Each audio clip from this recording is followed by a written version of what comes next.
Good morning all of you. आइए आज हम क्लास 10th के समास के बारे में पढ़ते हैं।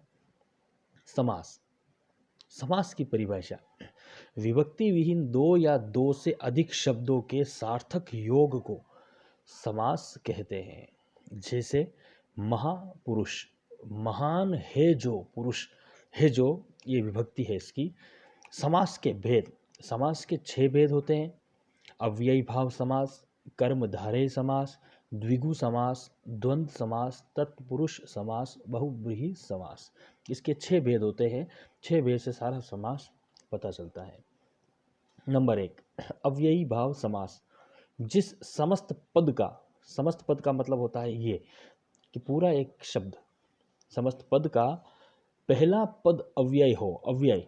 अव्यय उसे कहते हैं जो लिंग, वचन, कारक, विभक्ति से परिवर्तित न हो, उसे अव्यय कहते हैं। अव्यय हो तो उसे अव्ययी भाव समास कहते हैं। जैसे कैसे देखिए, समस्त पद है आजीवन। आ का मतलब, ये जो पहला पद है ये जो है ये अव्यय कहलाता है। इसका अर्थ इसके पीछे जोड़कर लिखना है। कैसे लिखना है? आजीवन, जीवन शब्द पहले आ जाएगा, फिर इसका अर्थ, आ का मतलब क्या होता है? आ का मतलब होता है तक।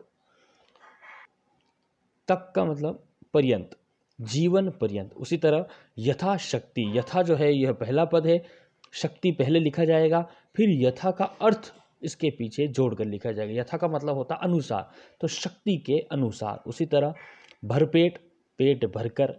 अनुरूप, अनु का मतलब होता है योग्य, रूप के योग्य। यथा शीघ्र, शीघ्रता के अनुसार। दिन भर, सारे दिन।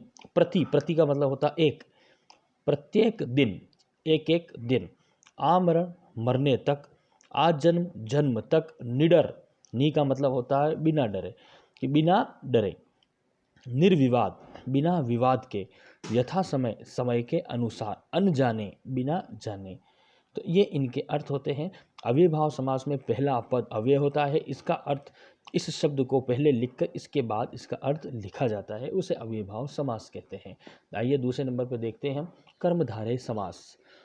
कर्मधारय समास, इस समास में दूसरा पद प्रधान होता है, किंतु पहला पद विशेषण और दूसरा पद विशेष्य होता है। वह कर्मधारय समास होता है। जैसे श्वेतांबर, श्वेत है जो अंबर, है जो इसकी पहचान होती है। इस समास की जो पहचान है वो है जो। दुष्कर, दुष्शित है जो कर्म। सत्पुरुष, सत्य है जो पुरुष। चरण कमल, चरण है जो कमल। नील कमल, नील है जो कमल। उसी तरह अन्य उदाहरण भी है सारे, जैसे महात्मा, महान है जो आत्मा। महर्षि, महान है जो ऋषि। नीलाकाश, नीला है जो आकाश। आइए तीसरे नंबर पर समास को देखते हैं। तीसरे नंबर का जो हमारा समास है वह है द्विगु समास। जिस समास का पहला पद संख्यावाची होता है, मतलब कि जो पहला पद आएगा वो संख्या में होना चाहिए, 1 2 3 4 5 ऐसे, तो वहाँ पर द्विगु समास होता है। देखिए त्रिलोक, त्रि आया है पहला शब्द तीन, कि 3 लोकों का समूह। समूह जो है इसका, इस समास की पहचान है। सारे में समूह लगा हुआ है, देखिए, है ना। चौराहा, 4 राहों का समूह। सप्तर्षि, 7 ऋषियों का समूह। पंचवटी, 5 वटों का समूह। त्रिफला, 3 फलों का समूह। अष्टाध्यायी, 8 अध्यायों का समूह। पक्षद्वय, 2 पक्षों का समूह। उसी तरह सारे जो हैं, सारे जो पहले जो वर्ड हैं, जो पहले पद लिखे हुए हैं वो संख्यावाची हैं, तो यहाँ पर द्विगु समास होगा। द्वंद्व समास, जिस समास में दोनों पद प्रधान होते हैं, मतलब एक के बिना दूसरा अधूरा है, और शब्द का लोप होता है, वहाँ द्वंद्व समास होता है। भाई बहन, तो इन दोनों के बीच में इस योजक चिन्ह को हटाकर इसकी जगह पर और लग जाएगा, भाई और बहन। धनी निर्धन, धनी और निर्धन। रात और दिन, पूर्व और पश्चिम, नर और नारी, जन्म और मरण, अन्न और जल। इस तरह से और शब्द लगाकर इन सारे शब्दों को बनाया जाएगा। ये है हमारा द्वंद्व समास। नेक्स्ट है अपना तत्पुरुष समास। ये समास थोड़ा बड़ा होता है, जरा ध्यान से समझिएगा।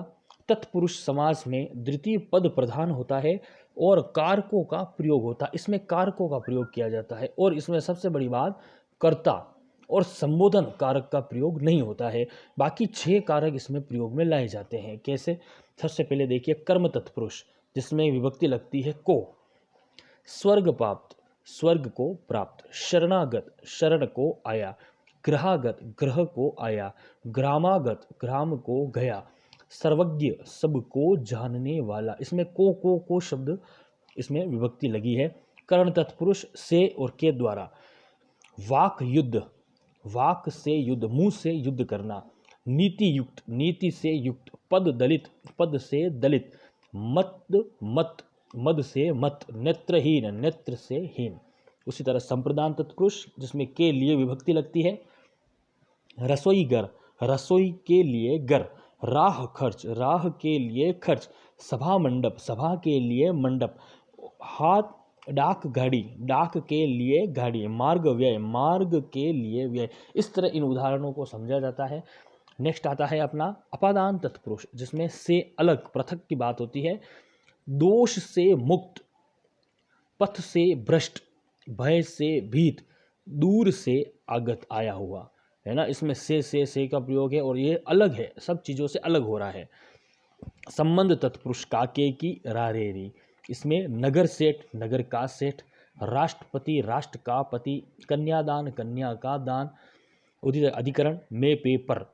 आप बीती, आप पर बीती। गृह प्रवेश, गृह में प्रवेश। नरों में उत्तम, नरोत्तम। इसी तरह ये कारकों के साथ तत्पुरुष समास संपन्न होता है। नेक्स्ट और लास्ट जो है वो है बहुब्रीहि समास। जिस पद में कोई पद प्रधान न होकर अन्य अर्थ को स्पष्ट कर दे, वहाँ बहुब्रीहि समास होता है। दोनों पद प्रधान न होकर अन्य अर्थ की प्रतीति करा दे, वहाँ पर यह बहुब्रीहि समास होता है। कैसे? देखिए, लंबोदर, लंबा मतलब मोटा है। उदर, उदर मतलब पेट, जिसका, किसका? तो भगवान गणेश का। शूल पाणी, शूल मतलब त्रिशूल है हाथ में जिसके, कौन है? भगवान शिव। ऐसे कोष्टक में इसको लिखना जरूरी है, पता चलना चाहिए किसके बारे में यह कहा गया है। चंद्रशेखर, चंद्र है शिखर में जिसके, मतलब भगवान शिव। वीणा पाणी, वीणा है पानी, पानी मतलब हाथ में जिसके, सरस्वती। दशानन, दश है आनंद जिसके, आनंद मतलब सिर, रावण होता है। पीतांबर, पीत है अंबर जिसके, पीला वस्त्र किसके है? तो भगवान श्री कृष्ण के। षडानन, षड 6 हैं मुख जिसके, कौन है? भगवान कार्तिक है। तो इस तरह से यह बहुब्रीहि समास संपन्न होता है। धन्यवाद।